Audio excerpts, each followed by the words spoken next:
নিজের হাতে দেশি মুরগি ডিম দিয়ে ডিম টোস্ট বানালাম। একটা করে ডিম না, দুটো করে ডিম দিয়ে টোস্ট বানালাম। আমি তো হেল্পার ছিলাম, মা তো সবকিছু করেছিল, তাই টেস্টও সুন্দর হয়েছিল, দেখতেও ভালো হয়েছিল।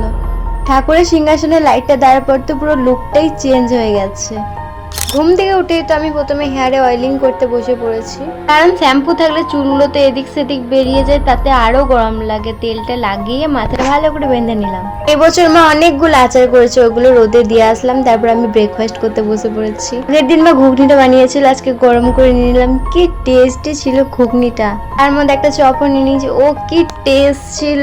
খাওয়া দাওয়া করে তো রেডি হয়ে গেছি, অন্নপূর্ণা ভান্ডারের ফর্ম ফিল আপ করতে যাবো। সবারই ঠিকুজি গুষ্টি আমার হাতে তা করতে করতে মাও চলে আসলো। দোকান গেছিল, ওদিক থেকে দেখে আসছিল যে কতটা ভিড় আছে। আমি আর পিসি যাবো, তাই পিসিতে বাড়িতে চলে এসে দেখি তো পিসি খুব তাড়াহুড়ো করছে, কোনো জিনিসই খুঁজে পাচ্ছে না। এই দেখেছে তনু আমি রেডি হচ্ছি, তো ও কারো কাছে যেতে যাচ্ছে না, মুখটা কত মায়া করে রেখেছে। তারপর ওকে টাটা করে বাইরে চলে এসলাম, তো এত কাঁদছিল, তারপর বাড়ি গেছিলাম। এখন বেরিয়ে পড়েছিলাম, কিন্তু দূর থেকে দেখি তনু আমাদেরকে ডাকছে, তাই ওকে আর একবার টাটা বলে দিলাম। কত মিস করে মেয়েটা আমাকে। রোডে এসে তো দেখি কোনো কিছু নেই, তারপরে একটু দূরে গিয়ে দেখি যে পুরো ভিড় হয়ে গেছে এর মধ্যে। সবারই তো তাড়াহুড়ো লেগে গেছিল, সবাই ভাবছিল আমি আগে যদি করি তাহলে আমি আগে টাকা পাবো। মজা করলাম গাইস, যেদিন যেটা হবে সেদিন তো সবাইকে করতে হবে, তাই জন্য তো আমিও গেছি। এত ভিড় দেখে তো বাড়ি চলে যাচ্ছে, এখন তো আমাদের হবেই না। বাড়ি এসে দেখি মা চিকেন রান্না করছে, গ্রেভিটা কি সুন্দর লাগছে। বাড়িতে গরম লাগছিল, তাই বাইরে চলে এসে হাওয়া খাওয়ার জন্য। এখানে এলে যে কি শান্তি লাগে, এত সুন্দর হাওয়াটা আসে না গায়ে।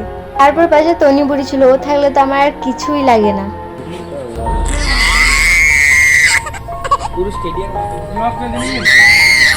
এই প্লাস্টিকের সাপটা তো পুরো রিয়েলের মতো লাগছিল দেখতে। এখানে সবাই কে কি করছিল আমি হা করে দেখছিলাম, আর বাড়ি এসে দেখি তো বাবা ঠাকুরের সিংহাসনটাতে লাইট লাগিয়েছে, কি সুন্দর লাগছে। লুকটাই তো পুরো চেঞ্জ হয়ে গেছে। এসেই তো লাঞ্চ করতে বসে পড়েছি। মা তো অনেক কিছু রান্না করেছিল, আর আমার তো মেন ফোকাস ছিল চিকেনের দিকে। উফ, আমার চিকেন থাকলে তো আর কিছুই লাগে না। চিকেন ছাড়া আমি তো একদমই খেতে পারি না, তার মধ্যে মা আমার জন্য এত বড় লেগ পিসটা রেখেছিল। খাওয়া দাওয়া করে আমি আর মা বাইরে দেখতে গেছিলাম যে অন্নপূর্ণা ভান্ডারের জন্য ফর্ম ফিল আপ হচ্ছে নাকি, বাট হচ্ছিল না, তাই বাড়ি চলে এসেছি। এসেই তো দেখি তনি আমাদের ড্রেসিং টেবিলের কি অবস্থা করে রেখেছে।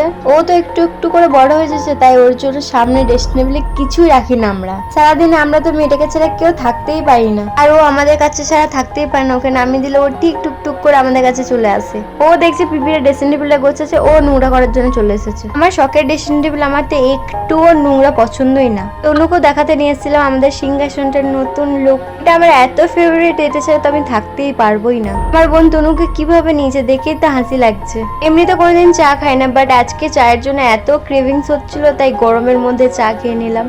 এমনিতে কোনোদিন খাই না, আজকে যে কি মনে হয়েছিল তার কোনো ঠিক নেই। আমি খাচ্ছিলাম, তা করতে করতে তনুও চলে এলো, তাই ওকে একটু লোভ দেখাচ্ছিলাম। ওকে তো দেবো না, ওর মুখের সামনে দিচ্ছি আবার সরিয়ে নিচ্ছি। টাটা খেয়ে একবার চলে এসেছি, মা ডিম টোস্ট করছিল ওটা দেখার জন্য। উফ, কতদিন পর মায়ের হাতে ডিম টোস্ট খাবো। আর আমি তো সাইডে সাইডে টুকিটাকি হেল্প করছিলাম, মায়ের তো দরকার ছিল না, তাও হেল্প করছিলাম, শুধু ভিডিও বানানোর জন্য আর তাকিয়ে থাকার জন্য। তারপর মা কড়াইয়ে তেল দিয়ে দিল, আর আমি হালকা হালকা ঘোরাচ্ছিলাম, ভয় লাগছিল বলে। আর মা তো এক্সপার্ট, পুরো ভালো করে ঘুরিয়ে নিল। তারপর আমাদের বাড়ির দেশি মুরগির ডিম গুলে দিয়ে দিল। পুরো ডিম টোস্ট করেছিলাম, ওর মধ্যে 4টে ডিম দিয়েছিলাম। যারা ভাবো আমি খুব ভালো রান্না করতে পারি, তাদের জন্য এই ভিডিওটা। আমি তো কিছুই পারি না মাকে ছাড়া। আমি ভিডিও বানানোর জন্য জেদ করছিলাম, তাই মা সাইড থেকে বলছিল যে এইভাবে দে ওইভাবে দে, নাহলে তো পুরো পুড়ে যাবে, ভালো হবে না খেতে, আর দেখতে তো ভালোই লাগবে না। আর আমি কিছুই করিনি, তার মধ্যে তেলটা কোথা থেকে চলে এসছে। আমার অনেক জেদের পর মা পারমিশন দিল যে উল্টানো, তখন তো পুরো পুড়েই গেছিল। বেশি করিনি, দুটো করেছিলাম, একটা আমার জন্য একটা বোনের জন্য। দিশাকে দিয়েছে, ছোট মেয়েকে বেশি ভালোবাসে বলে, আর আমাকে এইটুকু কথা দিয়েছে, পুড়িয়ে দিয়েছে তাও আবার। গাইস, আমার বোনকে এত সুন্দর প্লেটে দিয়েছে, আর আমাকে কড়াইটা নামিয়ে দিয়েছে। কোনো ভালোবাসা নেই আমার প্রতি। মা আমাকে যতই না ভালোবাসুক, আমি তো ভালোবাসি, তাই মায়ের জন্য অল্প রেখে আমি খেয়ে নিলাম। নন্দা হয়ে নিলে এখানে আমাকে পুরো ভূতের মতো লাগছিল, কারেন্ট চলে গেছিল, গরমের মধ্যে দাঁড়িয়ে থাকতে কি যে গরম লাগছিল। মায়ের হাতে রান্না তো একটু বেশি সুন্দর হয়, ডিম টোস্ট তো সেরা হয়েছিল। ওইটা খাওয়ার পর বাবা এনেছিল চকলেট, ওটা খেতে বসে পড়েছি। আমি যে কখন কি খাই তার তো কোনো ঠিক ঠিকানা নেই। আমি খাচ্ছিলাম, তনু হা করে তাকাচ্ছিল, তাই ওকে দিচ্ছিলাম। ও তো ভয় পাচ্ছিল এটা খাওয়ার কি না, তাই আমি নিজে খাচ্ছিলাম, তারপর ওকে দিচ্ছিলাম। তারপর ও সাহস পেলো, তারপর নিজে খেলো। তখনই বুঝতে পেরেছে টেস্টটা আর তো ছাড়তেই চাইছিল না, 10 বার করে কাঁদছিল। ফার্স্ট ওটা খাচ্ছিল না, তারপর যে টেস্ট বুঝতে পেরেছে তার জন্য যে কি কান্না ওর। তারপর আমরা দুজন শেয়ার করে খাচ্ছিলাম, ওর যে কি ভালো লেগেছিল।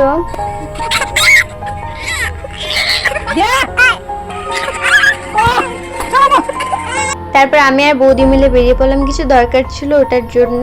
আজও তো বাড়ি থেকে বেরিয়ে ঘুটঘুটে অন্ধকার ছিল, ঘুটঘুটে অন্ধকার মতো আমরা দুজন মিলে ভূতের মতো যাচ্ছিলাম। এখানে এসে সুকুন লাগলো যে না কারেন্ট চলে এসে, এতক্ষণ তো কারেন্ট ছিলই না। তারপর আমরা দুজন মিলে এসে তো বসে পড়েছি। আর 7টার সময় এসে যাই না কখন বাড়ি যাব। বৌদির আগেকার আধার কার্ডের ফটো দেখে তো আমি পুরো অবাক হয়ে গেছে, বৌদি তো পুরো লজ্জা পেয়ে গেছে।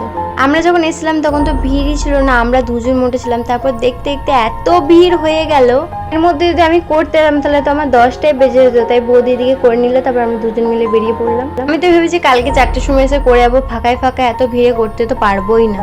সময় বৌদি চকলেট আইসক্রিম নিয়ে নিল দোকান থেকে। তারপর আমরা দুজন মিলে অন্ধকারে ভূতের মধ্যে আসছিলাম। তুই তো ডিনার করতে বসে পড়েছি, একদম তো ভাত খেতে ভালো লাগছিল না, তাই মুড়ি নিয়ে বসে পড়েছি। মুড়ি দিয়ে চিকেন দিয়ে খেতে যে কি ভালো লাগে। চিকেনের সাথে মাটনও নিয়েছিলাম, উফ কি লাগছিল কম্বিনেশনটা। ভালো লাগলে একটা লাইক করে দিও। Thanks for watching, by.